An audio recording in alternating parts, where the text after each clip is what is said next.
My name is Joanna Popper. I'm from Miami, Florida. So the biggest preparation I had to do to tell this story at lip service was find out how to pronounce Josh Duhamel's name. I thought it was Josh Duhamel, but the other people told me it's Josh Duhamel, Josh Duhamel. So right before I came here, I had to Google, and I watched an interview of his with Ellen, and I figured Ellen knows how to pronounce it correctly, and she said Duhamel. I also found out he was actually married to Fergie, and they have a baby. So congrats to Josh Duhamel and Fergie.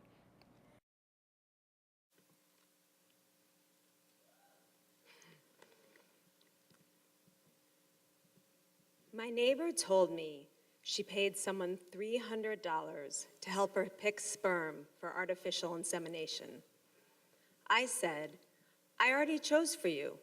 The one whose celebrity lookalike was Tom Brady, not celebrity lookalike John Edwards. Pay me $300.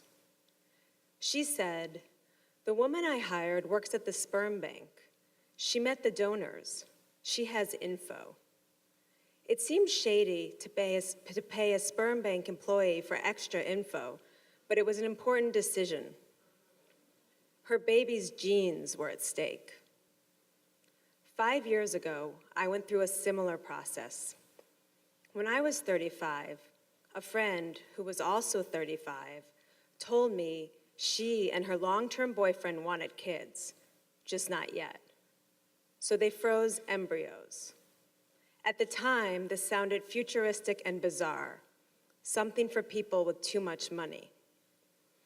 A few days later, another friend who just turned 39 told me she wanted kids, but it was too late. She told me she should have frozen her eggs. This scared me. I'd always wanted kids too, but I didn't have anyone to have them with. On my next trip to the gynecologist, I asked if I should freeze my eggs. She said, freezing eggs is very experimental and does not have a high rate of success. I asked, should I wait to meet someone? She said, you're 35. If I were you, I'd freeze eggs.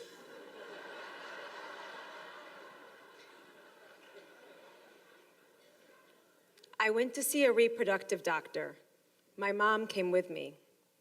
The doctor tested my hormones and did an ultrasound and discovered that my ovarian reserve was low. The ovarian reserve decreases with age, and when it expires, no more babies. I still had eggs, but fewer than expected. The doctor explained that freezing embryos instead of eggs had a higher success rate, but he couldn't explain the bigger question. Why didn't I have a man to have kids with? I wanted to have a baby the natural way, after meeting my soulmate. I wanted a proposal with a large, shiny ring, a destination wedding, and an exotic honeymoon. I wanted lots of newlywed sex, and voila. Like a first response ad with an ecstatic couple looking at a plus sign on a pee stick. Why hadn't I attracted a man who wanted a pee on a stick moment with me?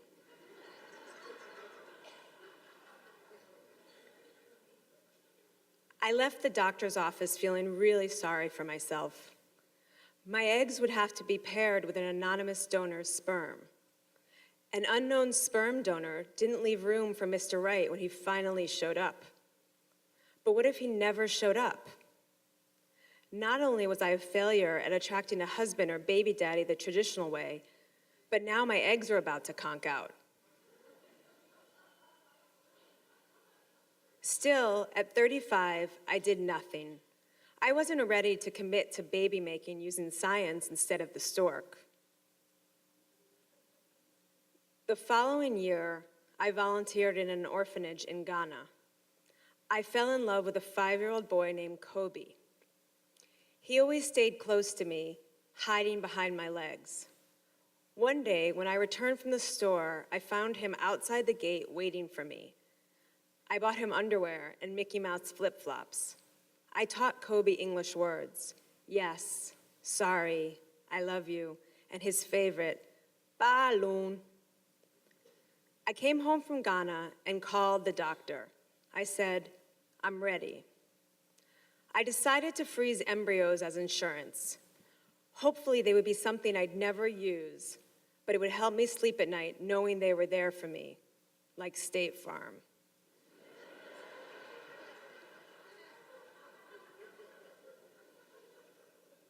I went back to the doctor. The nurse explained the process. Injection of follicle-stimulating hormones for 2 weeks, then an outpatient procedure to extract the eggs, then insemination in a petri dish, then freezing. The nurse taught me how to inject myself with hormones. We practiced on an orange. Before I left, she said, order the sperm. I browsed the California Cryobank website. Just like on Match.com, I searched for over 6 feet, Caucasian, brown hair, and light eyes. I didn't care about age, income, or education level.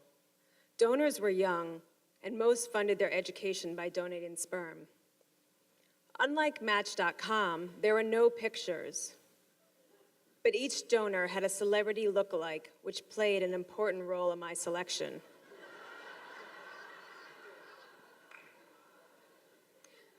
My genes were smart enough, but I thought my baby could use some help in the looks department.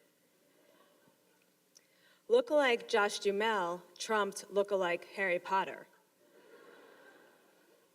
Look-alike Josh Duhamel didn't have a family history of psychological diseases or premature death. He donated his sperm to help needy families. Still, I wasn't sure, so I Googled Josh Duhamel and gazed at his image. I wished I'd meet a guy that looked like him, but instead I paid $1,000 for his look-alike sperm.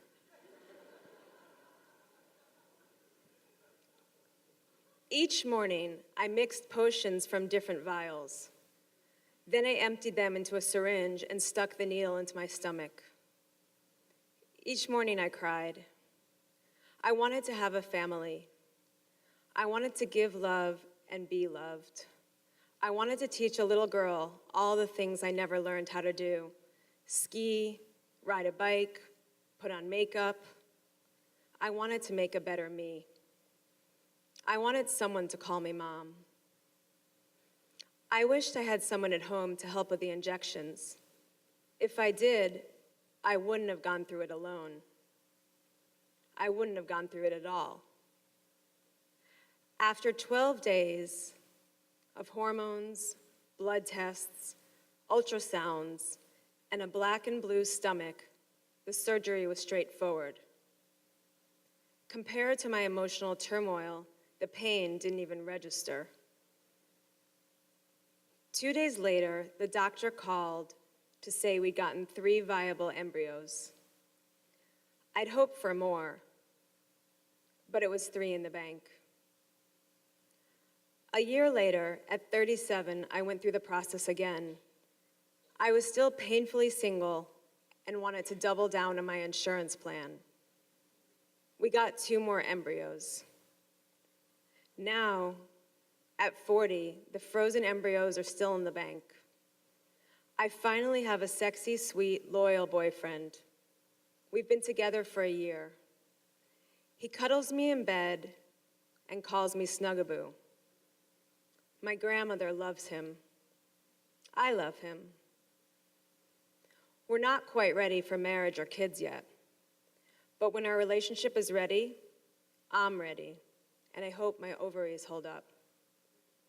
He looks a little bit like Josh Duhamel.